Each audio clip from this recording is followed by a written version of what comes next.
Nou, dis 'n eienaardige gevoel om hier op die gras te staan en visvang. Maar Martin sê dis hoe hy oefen. Maar ek het hom nou eers net bietjie gehijack dat hy vir ons wys hoe lyk sy stroppie, hoe sit hy sy bolletjie aan, wat se aas sit hy. So Martin wys vir ons gou jou hele presentation. En jy sê ook jy het begin met die deegies, maar as die vis aan die gang is, het jy so gehengel. Dis reg, ja. Okay, wys vir ons hoe jy gehengel. Ek hou van hierdie. Wat is daai, 1.5 of 'n 1? Is 1.5. So dit is 'n M1.5 met 'n lekker dik sprinkie. Ja. Daai draad is lekker dik. Is nie hy dun enetjie nie. Dis reg, ja. Okay, so is 'n redelike swaar storie en hy's mooi geanker. Ja, ek glo nie daaraan 'n lood kan nie swem nie. Ja. As hy klein visie trek, dan moet hy 'n hoekset kry. Ja. Okay. Werner, jy sal sien hier het ek die gummy afgetrek soos ek nou vertel het. Ja. Toe hulle nou baie lekkerder gegaan het, maar ek het hom ook gebruik dat 'n partykeer bo is, daar's die gummy. So ek het op die einde van die dag hom onder gebruik. Net vinniger en ek gaan jou ook vertel hoekom ek hom so gebruik het. Okay, so kom ons gaan nou die bolletjie opsit. Ek het maar altyd so op 'n handgrootte gegaan. Ek dink as 'n ou meerendeel in die ding inkom, is dit altyd makliker. Ou moet nou seker 'n mooi bol opsit vir die luisteraars. Maar daai keer het ek hom sommer net so opgesit. Twee drukke en maar reg. Maar hoe ver het jy gehengel? Dis ingeklip op 50 en 51. Okay, so net so. Hoekom 50 en 51?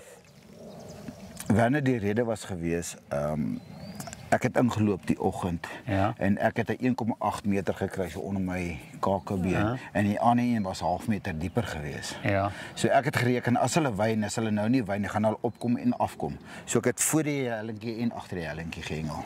Oh, dit maak vir my sin. Okay, wys vir ons hoe lyk dit. Alright. Ek het gepraat van my garlic. Sommer 'n gewone garlickie.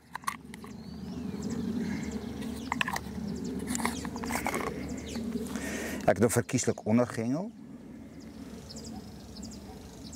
En dan het ek sommer klaar daai ingedoen. So, ek het hom sommer daar ingedruk. En dan het ek bo verkieslik 'n liggeel harde skoon floutie gehengel.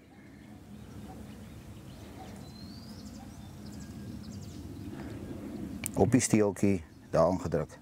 Hoekom ek nou praat van die flouties? Simpel rede is, die het te lank gevat, hoe vinnig hulle gebyt het. En dan vat ek maar my garlic, is maar net 'n garlic, ek dink daar's maar 'n bietjie piepie in, en dan het ek hom seker eers oopmaak, nee. Ek vat die garlic, en dan sit gewoonlik net al op die lyntjie. Hy kom op sy tyd afloop, en dan werp ek hom van daar af. Daar was my presentation gewees. Nee, daai bietjie, al wanneer ek dip gebruik het, meestal was skoon geweest, al wanneer ek die dip gebruik het, is wanneer ek voel die vis is te stadig om te byt. So as ek hom gesit het en ek het hom ingegooi en ek kan die stok klaar voorberei en hy's nog in die water, dan is dit vir my te lank geweest. Dan gooi ek 'n druppeltjie dip op die bolletjie. Okay, so hy moes gebyt het, vinnig genoeg dat as jy so as jy hierin in het, terwyl jy hierin het, moet daai al byt. Dit moet hy al byt, ja. Het jy polismanne gehengel? Ek het polismanne gehengel, ja. Okay. Was dit vir jou belangrik om die by te sien of het jy hom nou aan Werner, ek gaan vir jou eerlikwaar sê, op die M1's, op die 1.5, kon ek nie altyd op die terugs byt. Wanneer hom teruggooi, kon ek slaan nie. En die indikasie was die slegs die polisman geweest. Okay, so dit was veel belangrik om 'n polisman te hê. Ja. Okay. Ek glo maar daarin is die vis voorroer moet ek hier agter beweeg. Ja. En dit is waaroor dit gegaan het. Okay. Goed, so dis hoe hy lyk. Ek sien jy het nou ook al voordat jy 'n koeleboksie neergesit en jy het sulke ander gooi balletjies. Vertel ons 'n bietjie oor daai proses en daai oefen. Waarom mag ek dit vir jou wys? Wys dit. Dis nou die oefenproses. Dis nou die oefenproses, nê. So min of meer het ek hom altyd so geskat. Ek het geweet daar gaan nie baie tyd wees nie, so in die helfte van die stok min of meer by my eerste oogie. Ek het my linkervoet voorgesit. Vir die teiken gegaan en dan het ek geweet daar gaan 'n boom wees, daar gaan 'n struktuur wees, daar gaan 'n bessiepol wees. So dit is altyd daar my voet. Nie op die bees nie. Nee, op die bees nie. En dan sit ek hom op my kolletjie neer. Wat vir my baie belangrik was, Werner, is optical. Ek het daarvan seker gemaak dat ek nie altyd op die kol moet hengel. Ek het so 2 meter links, 2 meter regs hengel. So kom ons sê ek het in 'n streep gehengel van plus minus 5 meter. Hoekom nie op die kol nie? My menswees sê vir my, as ek 'n bord kos kry, kan ek net hier eet, maar as ek 3 borde kos kry, moet ek beweeg. En daai beweeg het vir my gesê, weet jy wat Martin, ek gaan jou vis langer hou. So dat jy nie te naby aan mekaar het. Dis so gesien. Okay. Right. Goed, so waar het jy hierdie storie geoefen? Want ons is nou hier so op 'n stuk grasperk. Werner, ek het so 'n stukkie grond daar by die huis. Ek het my die trekker gevat, die slasher gevat, gaan skoon sny. Ek het 'n plek gesny op 50 meter, plek gesny op 80 meter. Dis hoekom ek met die 10 voete vang. Die 10 voete kan ek nog gemaklik tot op 'n 90 meter gooi. So hoe die vis inkom of uitgaan, kan ek hulle albei met dieselfde lengte. Okay, so dan gaan jy nou hier uit op 'n Woensdagmiddag, jy gaan stel jou goeders op en jy gaan maak gooie. Werner, ja, die mense wat in die pad verbygery het, seker gedink hierdie ou is smal, want ek was amper meer buitekant gewees. Ek dink my beste gooi wat ek op 'n dag gemaak het was 103 gooi gewees. Okay, wel dis goeie oefening. Okay, so nou het jy geoefen. Hoeveel gooi het jy 'n teiken gehad om te sê voor die SA's in die 2 maande of 3 maande voor die SA's wil ek 'n sekere hoeveelheid gooi gegooi? Het jy dit boek gehou of hoe het jy daai gedoen?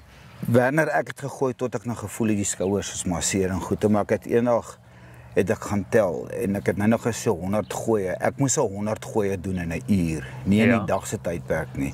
100 gooi het vir my beteken dis 100 vis. Ja. Maar ek het geoefen op 300 gooi 'n dag. Ja. Okay. En dit was gewees Desember, Januarie, Februarie. So ek moes 3 maande. 3 maande, ja, het ek gegaan op 300 gooi 'n dag. Watter ander vaardighede wat jy kon inoefen was vir jou belangrik geweest vir die sukses? Die gemaklikheid agter my kas. Ek wil nie 20 dips hê nie. Ek wil 1 dippie, ek wil 1 dit hê, want as die wind waai, as sou dit reën soos wat dit gereën het en jy begin met nat hande oorals te vat, gaan dit my tyd kos. So ek moes gesorg het my hande is skoon. So ek het 'n lappie ook so naderhand bo gehad. Ek het 'n lappie naderhand aan my sambrieltjie gehad. So ek kon net so vat en dan vat ek die stok. Ek het gehou van trappies so een hier vat, een daarvan as my hande droog hier so. Maak hom skoon daar, maak hom. Ja, jy werk mens hier so en as dit skoon maak en so. Ek dink ons gaan nou nog seker kyk, jy seker nog maar 'n bietjie mielies in die stokke oor en dit was die groot ding geweest daar. So dit was die vaardigheid. Watter ander vaardigheid was belangrik geweest in terme van die visvang en inbring en so aan? Ek gaan jou wys daarvoor. Gaan jy my wys? Ja. Okay. Hoe gaan ons dit doen? Ons 'n visvang. Nee, ek gaan jou my kunsvisies wys. Okay. Wel, nou gaan ons kunsvis hengel. Wat het jy met die kunsvis gedoen? Watter vaardigheid het jy geoefen? Ek het hom geleer inspeel. Ek het geleer om my stok hoog op te tel dat my vis vinniger kan opkom sodra hy op die oppervlak is daar minder veg in hom.